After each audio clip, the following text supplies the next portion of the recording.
Hello,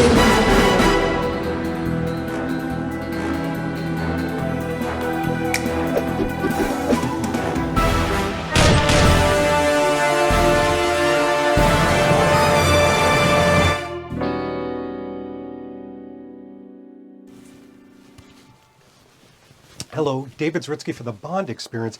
Welcome back. We are back at Tom Ford, and you didn't even know we were going to have a part 2 of the No Time to Die Prince of Wales check suit, but we did so because for a few different reasons. First of all, Tom Ford and obviously a bunch of other people saw the video. I think at this time it's almost up to 90,000 unique views. And of course, there were little touches that needed to be made. You probably all noticed a little bit of wrinkling, a little bit of not fitting perfectly. Well, we went through a process to make sure that we had a second fitting with Arthur, who's the head of Made to Measure, and we did this fitting. And we want to show you a little bit about that fitting and then show you the results of how we're getting the perfect No Time to Die look. Check this out. Believe it or not, the first step in this process was really just simply listening and reading. And lest you think I don't read all your comments, I actually do. I don't always get to respond, but I always read every single comment. And many of you were talking about the fit, that it looked fantastic, but there were parts that just weren't settling right. Certain wrinkles, certain stretches, certain things that just weren't 100% to you. Many people I listened to that were of a sartorial profession, and I mean costume designer as well as tailors, etc. All of you had really great suggestions. I got in contact with Tom Ford, and sure enough, they also said, you know something, it's not unusual to have a second fitting, even a third fitting. We want to make this 100%. So what did I do? I took off to New York City, camera in hand, and took a look at really getting together with a gentleman named Arthur Borges. And Arthur is the head of Made to Measure for the USA. He was there. Here's a picture of him right here. Great guy. Yes, it's not a distorted picture. He is that tall. Looks like he could be a Tom Ford model himself. And he was meticulous. He spent an inordinate amount of time with me, really hearing the feedback about the suit itself. And I had a very long laundry list, which, you know, to some brands would seem like, hey, who do you think you are? But he wasn't like that. He drank everything in. Then he made his own analysis and observation. And that's when the pins started flying. Oh yes, he really started to take a look at sleeves, back, shoulders, chest, body parts, legs, waist, height, everything that you can imagine, and looking at the shirt. So this was the first time that the shirt really had the attention that it deserved. Did the sleeves need to be taken up? Did the sides need to be taken in? What were those aspects of the shirt itself? How was the collar? One of the things that Arthur mentioned, and he's right, that in retrospect, I probably should have gone made to measure, because made to measure would have been something where they could just really have done a lot of things, because he was stretching the boundaries of what you can do with the pattern. I mean, this has a very specific pattern that they did not want to screw with, because the more tailoring you do, the more you have to match the pattern, which, as you can imagine, is a bear. And they wanted to make it absolutely perfect. So once I had that fitting done, I was basically told, okay, in a week, week and a half, you'll come back and we should have your suit ready. Okay, so we are back for part 2. And first of all, let's take a look at the shirt. The shirt has changed dramatically. I told you there was too much fabric. They took in some of the fabric, but really all they did was shorten the length of the sleeves. The sleeves hit perfectly at the wrist. They're not too long at all. So the shirt fits perfectly here.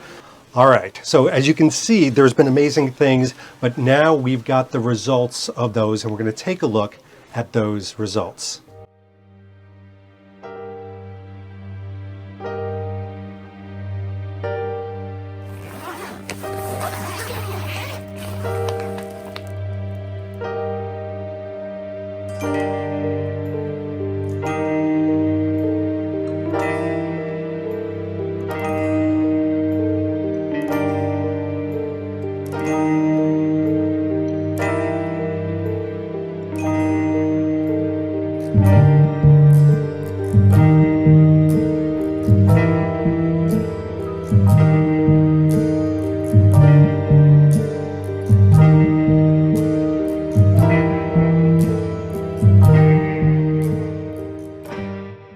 So without further ado, I give you the No Time to Die suit part 2.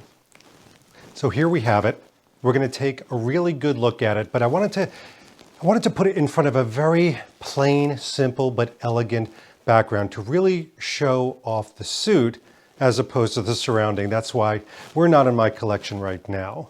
So we're going to take a look at the differences that this suit has really gone under in this transformation. And it has been a transformation which has been pretty remarkable. So we need to point out a few details right away. First of all, this entire outfit has improved. Since the last time we did this video, a few things have jumped into this outfit. First of all, we have the correct No Time to Die tie. That's right.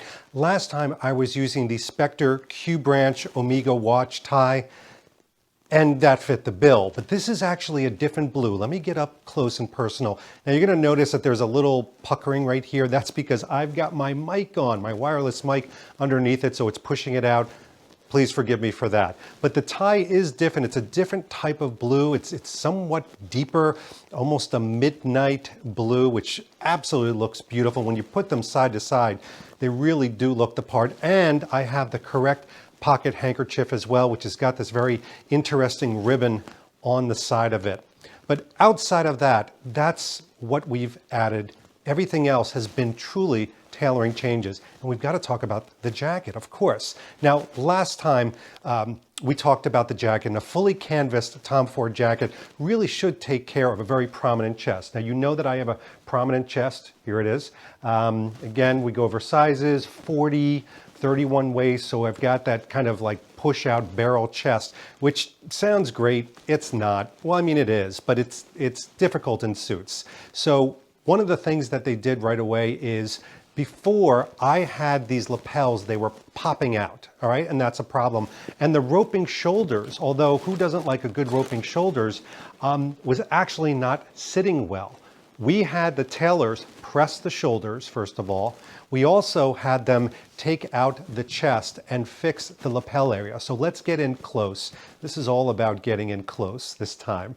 So one of the things you can see is that this is not pushing out. Before, they were literally barreled out. You could actually see them going like this. They're fitting perfectly now. And I have a sloped shoulder. That's a real thing. That means it kind of brings and goes forward. As much as I am very consciously trying to improve my posture over time, it does slope forward.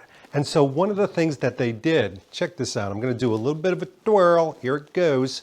They actually put in a little piece of canvas in the back all the way from Italy. And I've got a bit of a story with that in a second, because of course I have a story.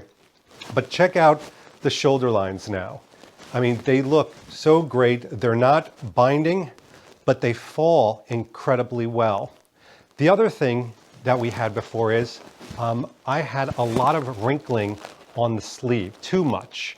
I mean, it was thinned out, but check it out now. Now, because they did thin out the sleeve, if I go like this, you can see very little wrinkling. Look at that. Look at how straight that is. And when I do this with my bicep, it's not binding too much. I don't find that it's being constrictive in any way, which is good, because if they thinned it out too much, I would have had major issues with a lot of the movement. And this is supposed to be comfortable. This is supposed to really kind of move with you. The other thing is they didn't lower. They shortened the jacket by about a centimeter, maybe a centimeter and a half. What that did was it helped my height. I'm 5'8.5", 5'9", when the wind is blowing up. Thank God for wind blowing up. But what that did was it allowed me to have a better proportion. What they were very nervous about during this process was, you see this, how this kind of does this wonderful drape? They were afraid that they were going to lose that if they brought it up too much. So they didn't bring it up too much. They did it just enough. And of course, as I go like this, it really kind of falls perfectly, just showing how it is open.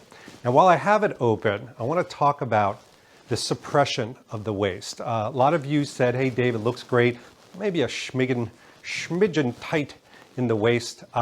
What they did was they did let it out in the waist area, so you can see now how it's falling so much better. Let me get in close for that.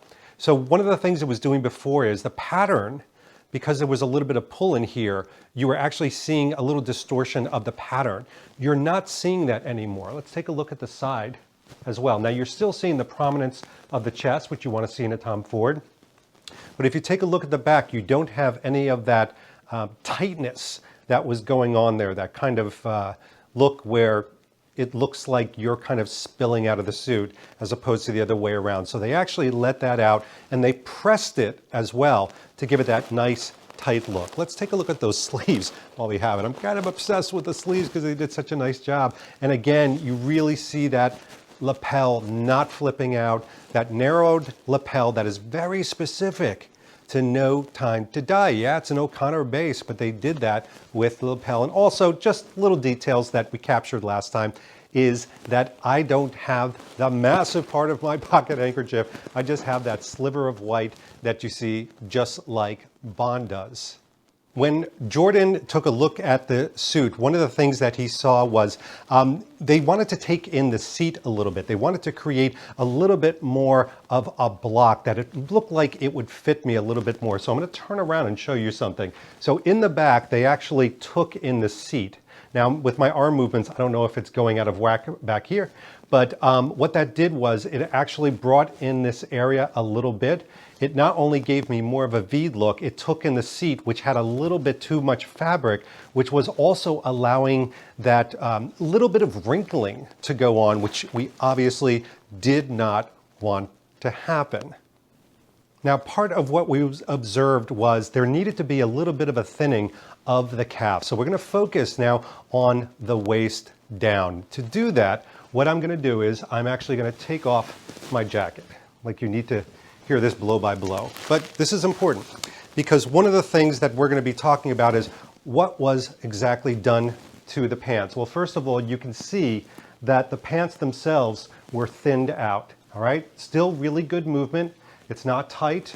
It doesn't have so much of a break at the bottom. There was too much of a break, so it kind of gave that, you know, a little bit of a melting look, but it has definitely been thinned out quite a bit. What's really cool is if I come to the back here, the seat area, the area from the waist to this area right here was shortened. Again, a part of that was my height, but a part of it also helped to lift the butt area. It was, as my wife affectionately calls it, was like a Brazilian butt lift, but with pants. And you can also see down here at the calf level, if I kind of do this, one of the great things was they actually tapered the calf area by probably about a centimeter or two. So it gives it a little bit more of that sleekness that you saw on some of the stuntmen and certainly on James Bond himself. So the pants have suddenly become really looking the part and screen accurate. Now you can see the benefit of when I showed you that kind of Frankenstein picture of the pins going up the side, what that has done to the leg and to the butt area. It's really shaped it very nicely.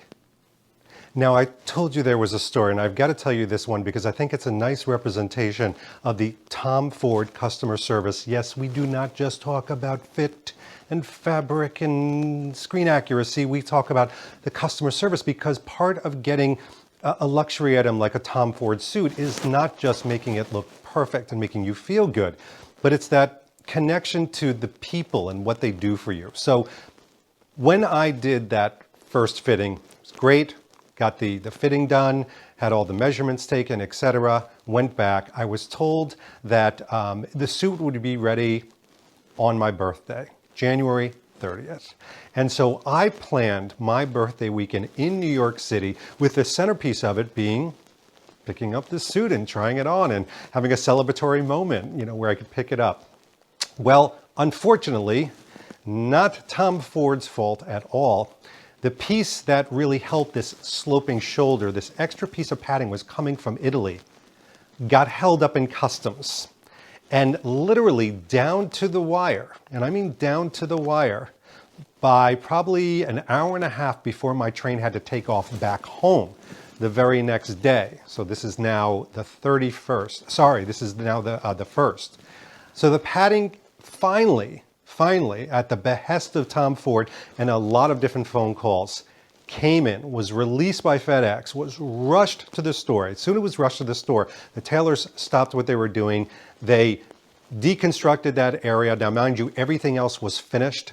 They didn't want to rush it. And that was one of the things that they said, which I love so much. They said, look, we'd rather not rush this and you not have your suit for your birthday celebration than rush it. But this is something that they do every day. According to Arthur, they make miracles happen. They put the padding in, they had it tailored. They told me to get on down there, probably about an hour and a half before my train was ready to take off. They brought me in there, of course, did the usual. Would you like a drink? I was tempted to have some single malt or champagne, but I just needed water. And then, of course, tried it on. 45 minutes of making sure everything looked spotless, that there were no wrinkles, that it looked screen accurate. And Arthur was meticulous. And I'm telling you right now, folks, in a kind of an emotional state, you know, that my key birthday present wasn't going to be ready. The folks at Tom Ford, Crystal, Jordan, Arthur, they all calmed my nerves. They said, we're going to move mountains. They pushed and they moved mountains, whether it was FedEx or customs or tailoring. They made it happen, and here I have the suit to talk to you about it. So it's a great story, and it's an exemplary case of customer experience taken to that next level. All right, well, thank you for being a part of this discussion around part 2, because like we've said with so many of these things, this is a journey. I don't want to say it's a journey to perfection. It will never be perfect. I'm sure some of you right now are scribbling away at saying, well, David, you know, that little side piece, and I don't even know why I'm imitating that, but you're doing that right now. And that's totally fine, because I'm sure it's never going to be 100%. It's that strive to get it right. It's certainly more screen accurate. I can't wait to wear this. I just need an excuse somewhere in London, or maybe some of my travels coming up, but I'm going to find some great excuses to wear this, because damn, it's been an incredible journey. I'm incredibly excited, incredibly happy. I don't know if you could tell, but I'm like in a Joker smile. That's pretty much permanent. Never going to get it off. Plastic surgery won't help. So thank you for being a part of this journey and hearing this story and watching this next part of the transformation. You know, would I say it's complete? Maybe it needs to be just a smidgen more complete, but maybe we'll see that in a future video. In the meantime, this has been David Zaritsky for the Bond Experience, and we will see you real soon. Take care. Thanks for watching this episode. If you want to be up on the latest from the Bond Experience, just click on this subscribe and subscribe to our channel. You're going to get all the latest and greatest information, plus some exclusive content. And by the way, speaking of content, here's something especially for you, just because we know you. Talk to you soon.